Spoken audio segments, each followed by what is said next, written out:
What's important to note is that it's gotten a lot more crowded these days, right? So now, especially for all the listeners on this podcast, you'll probably be scrolling through your feed and you'll be seeing 100 Facebook ads courses that will teach you how to scale, right? Like everybody's got a Facebook ads course now, and everybody is advertising through Facebook ads now. So the landscape has become very competitive, right?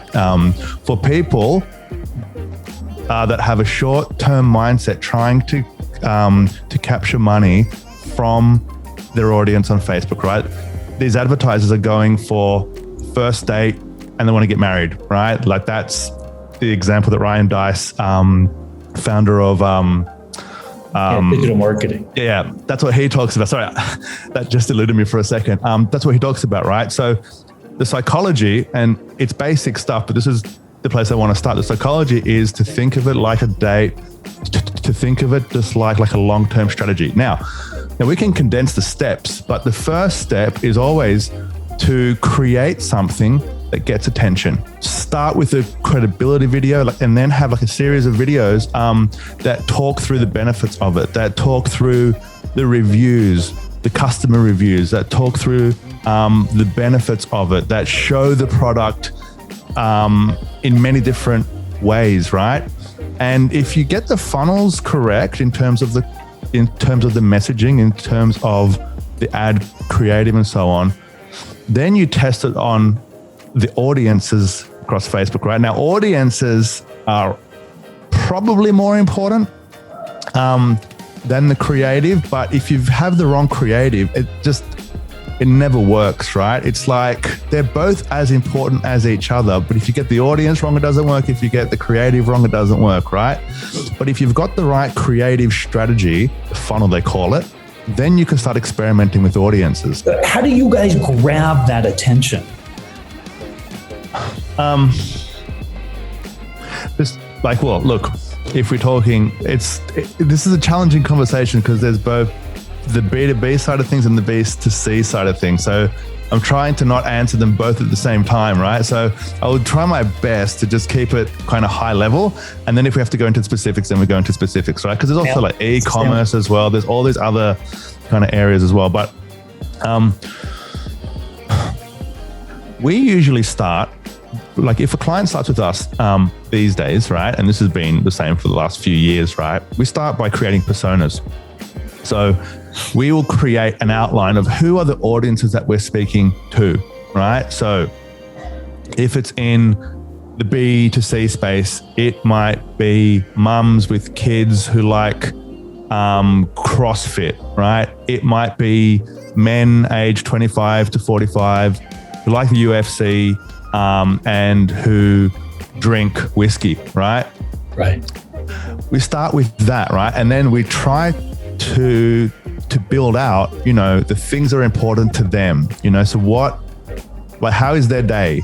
So what are they challenged by, so what are the things that they're looking for, right? And, we'll engage with our clients on this and we'll, try our best to outline personas so we know who we're talking to, right? And then if you have that persona in front of you and that's who you're thinking about, then you want to think about, okay, so this person's on Facebook, they're probably on the couch somewhere or on the toilet or in the car or in the line at the shops and looking on Facebook, right?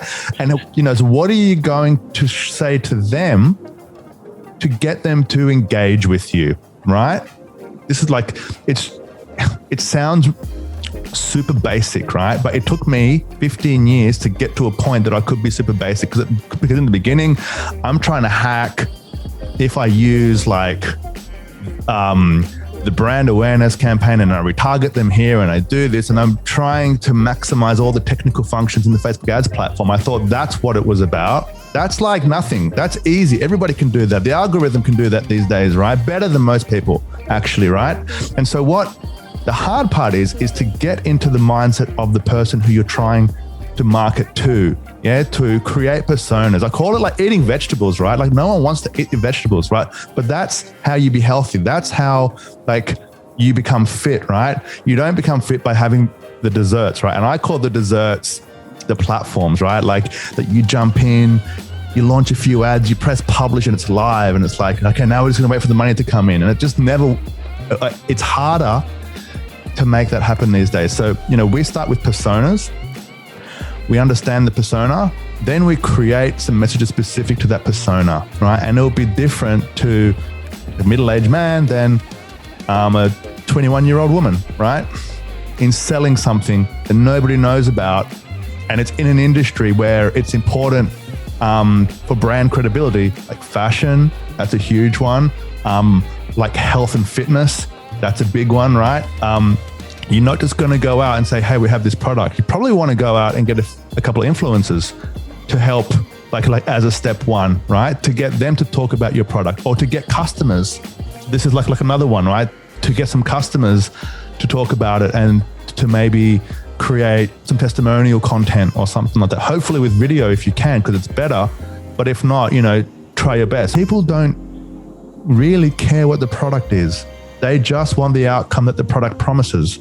And so if you can create that message, if you can put that out there, right? The product is, of course you have to talk about the product because people need to know what it is, right? But it's not the most important thing. It's the social proof.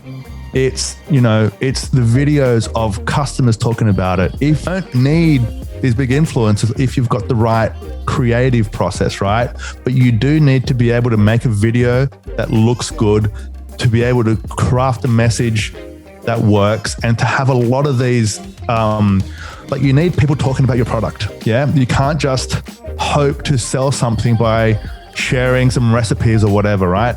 It's in your gut, right? Yeah. I'm sure that experience has a place, but if someone that has, if someone that is just going off their gut comes up against someone that has experience, has a process, and they can follow that process and they refine that process, that person that has a process is always going to win, right? Now, the other part about that is clients want process.